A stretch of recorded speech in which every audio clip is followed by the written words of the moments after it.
Assalamualaikum warahmatullahi wabarakatuh. Perkenalkan kami dari kelompok 5 terdiri dari Ani Nugrahani, Devita Khairunisa, Lintang Dwi Apriliani, Rulita Tambunan, dan M. Hafizan. Kali ini kami akan membahas mengenai evaluasi pengendalian dan review strategi. Yang pertama, kita akan bahas mengenai evaluasi strategi itu sendiri. Evaluasi strategi adalah tahap proses manajemen di mana manajemen puncak berusaha memastikan bahwa strategi yang mereka pilih terlaksana dengan tepat dan mencapai tujuan perusahaan. Ada 3 macam aktivitas mendasar untuk mengevaluasi strategi, yaitu yang pertama, meninjau faktor-faktor eksternal dan internal atas dasar strategi sekarang. Yang kedua, mengukur prestasi. Yang ketiga, mengambil tindakan korektif. Hakikat evaluasi strategi ada 6. Yang pertama ada kegiatan evaluasi strategi, kriteria evaluasi, alasan perlunya, proses evaluasi, mengkaji ulang landasan strategi, mengukur kinerja organisasi. Yang pertama kita bahas dulu mengenai kegiatan evaluasi strategi. Mengkaji suatu perusahaan atau organisasi strategi bisnis maupun perusahaan dengan membandingkan hasil yang diharapkan dengan kenyataan. Mengambil tindakan korektif untuk memastikan bahwa kinerja sesuai dengan rencana. Yang kedua, itu kriteria evaluasi strategi.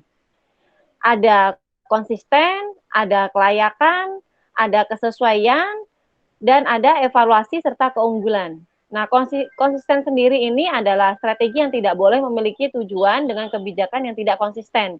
Jadi harus konsisten terus gitu. Nah, ada kelayakan, jadi strateginya ini tidak boleh terlalu banyak membebani sumber daya yang ada, maupun tidak boleh menciptakan submasalah yang tidak dapat dipecahkan. Lalu ada kesesuaian, itu mengacu pada kebutuhan para perencana strategi, gunanya untuk mengkaji serangkaian tren maupun masing-masing tren dalam mengevaluasi strategi. Lalu ada keunggulan yang gunanya untuk mendorong atau penciptaan dan mempertahankan keunggulan kompetitif di bidang tertentu. Yang ketiga ada alasan perlunya evaluasi strategi. Kenapa sih perlu dievaluasi? Pasti ada alasannya. Karena semakin kompleksnya masalah lingkungan, semakin sulit memprediksi masa organisasi. Berkurangnya rentang waktu di mana perencanaan dapat dilakukan dengan tingkat ketepatan tertentu. Yang keempat ada proses evaluasi strategi. Nah, evaluasi strategi itu harus mempertanyakan harapan dan asumsi manajerial, memicu tinjauan sasaran dan nilai serta merangsang kreativitas dalam menghasilkan alternatif dan memformulasikan kriteria evaluasi. Evaluasi strategi harus dilaksanakan secara berkelanjutan atau tadi yang pertama disebut konsistensi.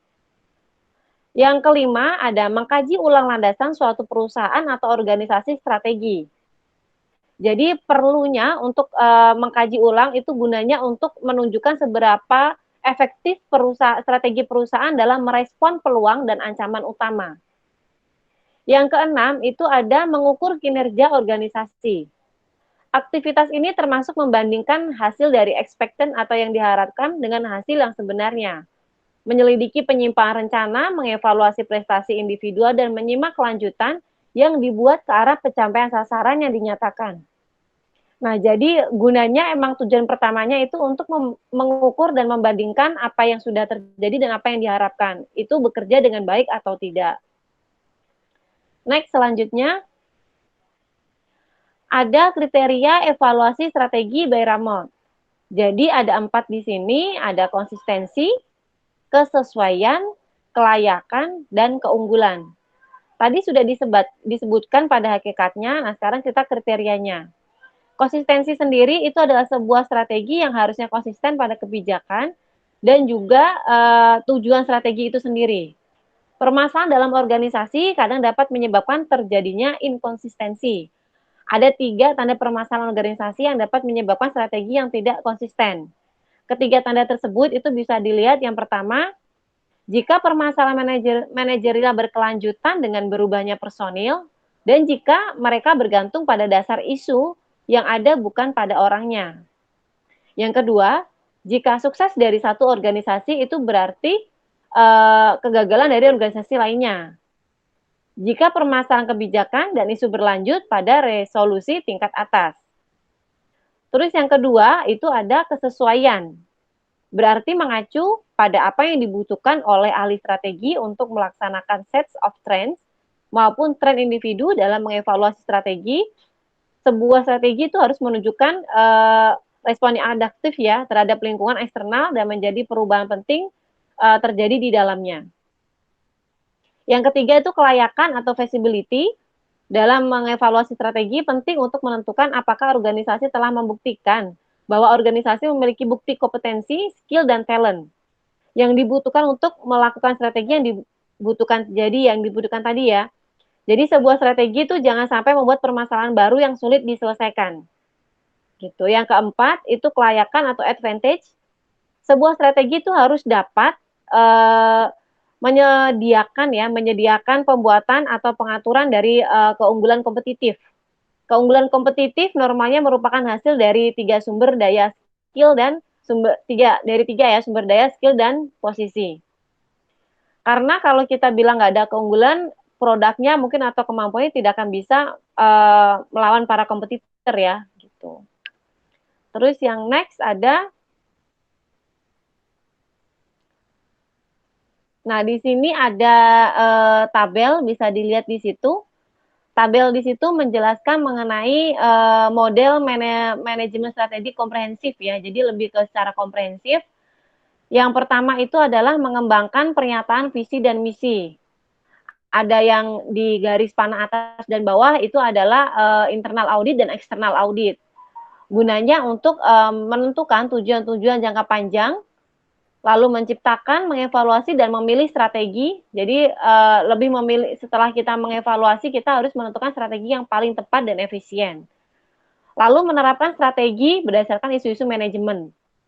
Terus menerapkan strategi tersebut, mengukur dan mengevaluasi kinerja seberapa potensi seberapa potensi hal itu dilakukan dan bekerja di lapangan. Gitu. Terus yang selanjutnya ada proses pengendalian kontrol, akan dijelaskan oleh teman saya. Ruli, silakan. Di sini ada proses pengendalian atau kontrol. Nah, pengertian pengendalian itu sendiri adalah usaha sistematik perusahaan untuk mencapai tujuan dengan cara membandingkan prestasi kerja dengan rencana dan membuat tindakan yang tepat untuk mengoreksi perbedaan yang penting. Yang pertama, menentukan apa yang harus diukur. Nah, di sini menentukan apa yang diukur itu perlu untuk menentukan proses dan hasil yang akan dipantau. Proses tersebut bisa diukur dengan cara yang objektif dan konsisten. Misalnya, apakah aset itu meningkat, apakah produktivitas perusahaan itu meningkat, dan bagaimana return on investment-nya, apakah meningkat atau tidak. Karena fokus perusahaan nggak hanya jangka pendek, namun juga jangka panjang. Yang kedua itu menetapkan standar kerja. Nah, di sini perusahaan memiliki standar kerja masing-masing. Dari sini bukan hanya hasil akhir saja yang dinilai, tapi juga bagaimana prosesnya. Dan yang ketiga itu mengukur kinerja aktual. Di sini biasanya pengukuran ini dilakukan pada saat awal-awal penentuan suatu perusahaan. Dan yang keempat itu membandingkan kinerja aktual dengan standar yang ditetapkan. Proses ini biasanya membandingkan kinerja aktual yang sudah berjalan dalam organisasi dan standar yang sudah ditetapkan oleh organisasi tersebut. Dan yang kelima, mengambil tindakan perbaikan. Yang kelima ini dilakukan jika hasil dan keputusannya itu memang tidak bisa ditoleransi lagi, maka perlu diambil tindakan perbaikan. Next. Di sini ada 3 karakter evaluasi dan kontrol. Dan yang pertama itu ekonomikal. Ekonomikal itu aspek yang kita perlukan dalam evaluasi ini adalah informasi atas kinerja dan indikatornya yang sudah diterapkan terlebih dahulu. Ketika informasi yang didapat sudah lengkap, maka akan semakin membaik. Dan yang kedua ada aspek yang bermakna. Aspek ini adalah tindakan evaluasi yang akan kita lakukan harus sesuai dengan tujuan yang telah kita tetapkan. Karena disitulah merupakan penentuan prioritas kriteria kerja dalam penilaian pembobotan yang akurat menjadi penting dalam evaluasi pekerjaan. Yang ketiga itu tepat waktu.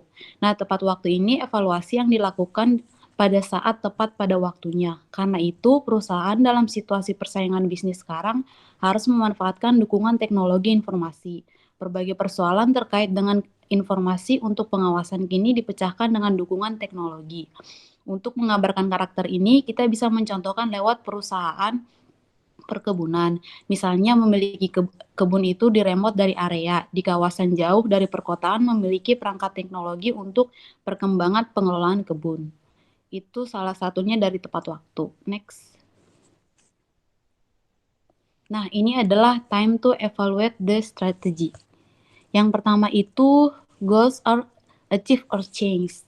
Nah, di sini adalah suatu perusahaan atau organisasi untuk mencoba mencapai target mereka. Strategi ini biasanya bagaimana suatu perusahaan itu akan mencapainya. Jadi mereka menentukan beberapa strategi. Maka masuk akalnya jika tujuannya berubah, demikian juga alur menuju ke sana. Saat suatu perusahaan atau organisasi mencapai tujuan dan menetapkan yang baru, perubahan dalam alokasi sumber daya seringkali diperlukan untuk terus bergerak dan maju. Dan yang kedua itu customer needs evolve. Dan itu adalah tujuan akhir dari strategi bisnis untuk melayani kebutuhan pelanggan dengan cara yang lebih menguntungkan daripada persaingan. Namun, seperti yang akan diberikan oleh pembuat kamera Polaroid, ensiklopedia, hardcover, page, kebutuhan pelanggan berkembang, para pemimpin yang terampil dalam pemikiran strategis dapat terus menghasilkan wawasan baru tentang kebutuhan pelanggan utama yang bermunculan. Dan yang ketiga itu adalah innovation change the market. Nah, ini tuh inovasi merubah market-market, merubah pasar gitu. Inovasi ini digambarkan sebagai menciptakan nilai baru bagi pelanggan-pelanggan. Nilai baru mungkin bersifat teknologis, tapi juga dihasilkan dengan banyak cara lain termasuk layanan, pengalaman, pemasaran, dan proses. Dan yang keempat adalah competitor change the perception of value. Nah, di sini adalah kayak berbagai makanan cepat saji, kayak burger, pizza, hotdog, itu kan menjamur di sekarang-sekarang ini. Saat Subway memasuki periode ekspansi yang pesat melalui waralaba, ia mulai mempromosikan makanan cepat saji yang lebih sehat. Akhirnya mereka menggunakan juru bicara yang menurunkan berat badan kayak diet Subway gitu loh untuk memimpin kampanyenya itu. Jadi orang yang nggak pernah benar-benar mempertimbangkan aspek gizi dari makanan cepat saji, mereka sekarang dihadapkan pada pilihan yang harus lebih sehat. Itu kompetitor antara satu dengan yang lain. Nah, kalau yang terakhir itu capabilities grow or decline. Nah, ini tuh pertimbangan terakhir saat menentukan apakah akan mengubah strategi atau tidak berkaitan dengan apa yang ada di bawah atap atau suatu perusahaan atau organisasinya itu sendiri. Next.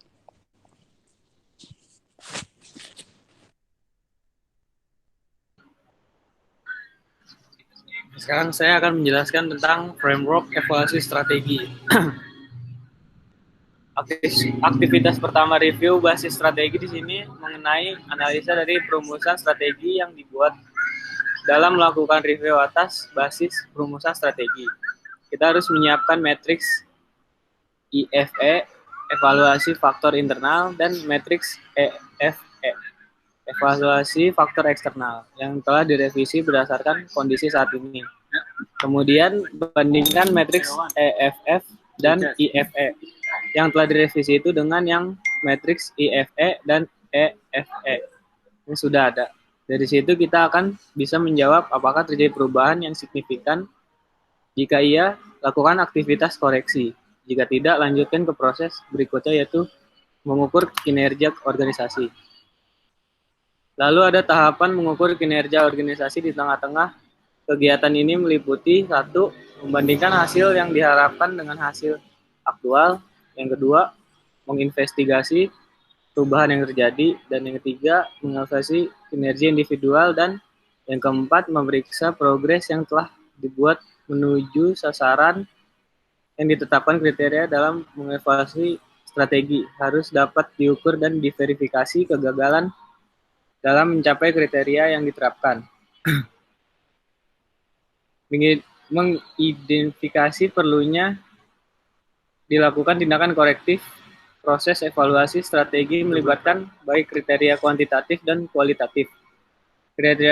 Kriteria kuantitatif yang secara umum digunakan untuk mengevaluasi strategi adalah rasio keuangan, yang oleh para strategi biasanya dibandingkan dengan 3 cara, Yang pertama, membandingkan performa perusahaan selama periode waktu yang berbeda. Yang kedua, membandingkan performa perusahaan dengan kompetitor. Dan yang ketiga, membandingkan performa perusahaan dengan rata-rata industri.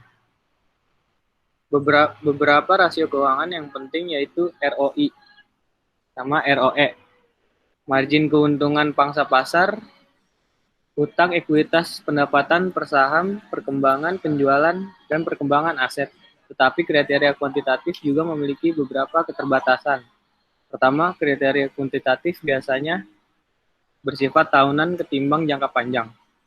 Kedua, metode akuntansi yang berbeda dapat menghasilkan hasil yang berbeda. Terakhir, penilaian yang intuitif, hasil yang berbeda. Terakhir, terlibat penilaian kriteria kuantitatif. Oleh karena itu, kriteria kualitatif seperti kepuasan karyawan juga patut untuk dipertimbangkan. Lalu tindakan korektif, yaitu aktivitas paling akhir dari rangkaian evaluasi strategi adalah melakukan tindakan korektif yang mengubah posisi perusahaan agar kompetitif di masa depan. Tindakan korektif tidaklah harus menghentikan strategi yang sekarang digunakan dan memformulasikan strategi baru, tetapi dapat dalam bentuk yang lebih sederhana, seperti mengganti satu atau lebih individu, merevisi misi perusahaan, menerbitkan saham untuk meningkatkan modal, dan sebagainya. Tindakan korektif meningkatkan kemampuan perusahaan untuk beradaptasi dengan baik dengan keadaan yang berubah. Namun demikian, tindakan korektif dapat memunculkan kekhawatiran bagi pegawai dan manajer.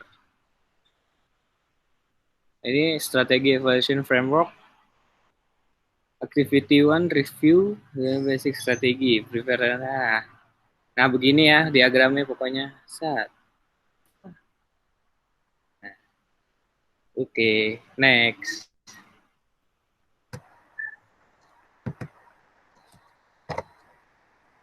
Baik, terima kasih atas kesempatannya. Di sini saya akan melanjutkan materi tentang change the strategy versus escalation commitment.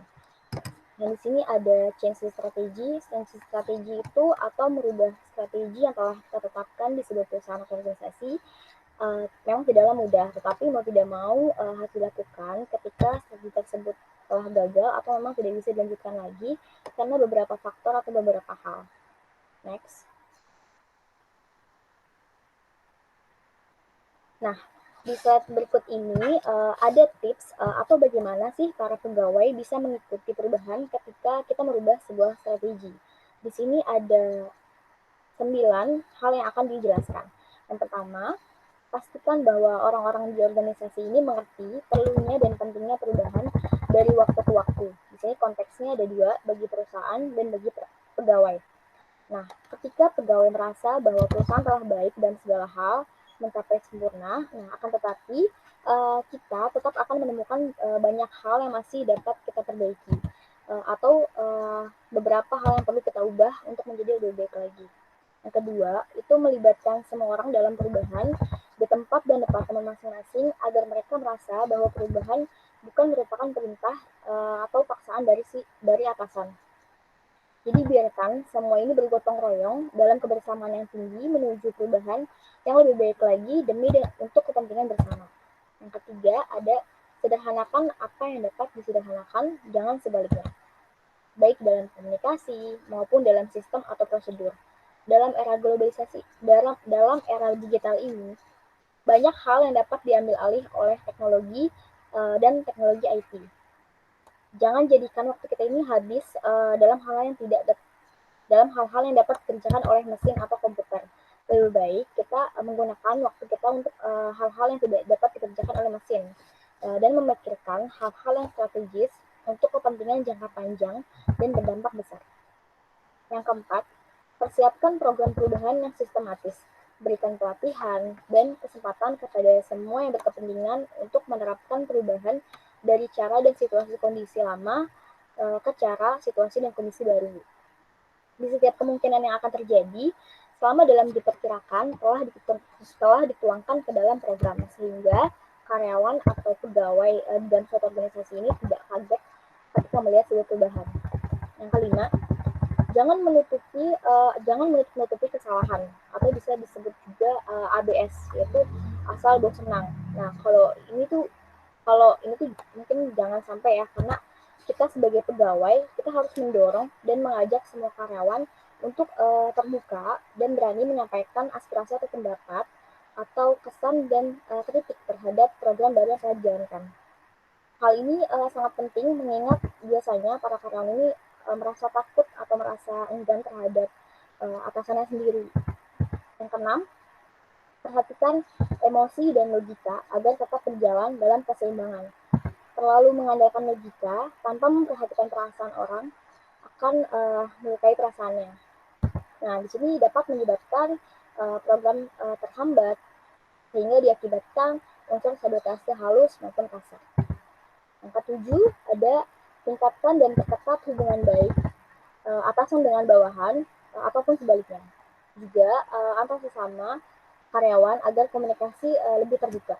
Di sini bisa kita timbulkan sebagai perasaan sebagai teamwork atau kerjasama tim untuk memberikan rasa tenang, terus penuh kasih sayang, dan menikmati pengalaman yang asik dengan perjalanan atau proses, dan memperoleh kepuasan dengan hasil yang destinasi. Sebuah kesuksesan jauh lebih dirasakan dalam kebersamaan. Kedelapan, lakukan pencatatan terhadap perubahan yang dilakukan. Situasi sekarang atau sebelumnya, proses dalam perubahan dan hasil perubahan. Di sini selain untuk dokumentasi, juga untuk bahan pembelajaran, baik untuk sekarang maupun di kemudian hari. Maupun bisa untuk di-sharingkan kepada departemen lain atau teman-teman lain. Nah, 9, akui dan berikan penghargaan pada individu dan departemen yang berhasil dalam menjalankan program perubahan, baik dari kecepatan, ketepatan waktu, perbandingan terhadap keadaan sebelumnya, maupun target yang disasar dengan program perubahan dan dampak yang diperoleh. Selanjutnya akan dijelaskan oleh Lintang. Silakan Lintang. Terima kasih Devita. Selanjutnya saya akan menjelaskan tentang eskalasi komitmen. Pertama, apa sih eskalasi komitmen itu? Adalah suatu pengambilan keputusan untuk meningkatkan komitmen terhadap suatu proyek atau investasi tersebut yang teridentifikasi oleh kegagalan. Bagaimana sih caranya untuk meminimalisirkan eskalasi komitmen tersebut? Sebenarnya ada banyak cara strateginya, tapi salah satunya itu dengan cara pengendalian terhadap proyek investasi tersebut. Pengendalian tersebut dilakukan dengan cara membatasi pengeluaran yang mungkin terjadi dengan menggunakan anggaran yang ada. Selanjutnya,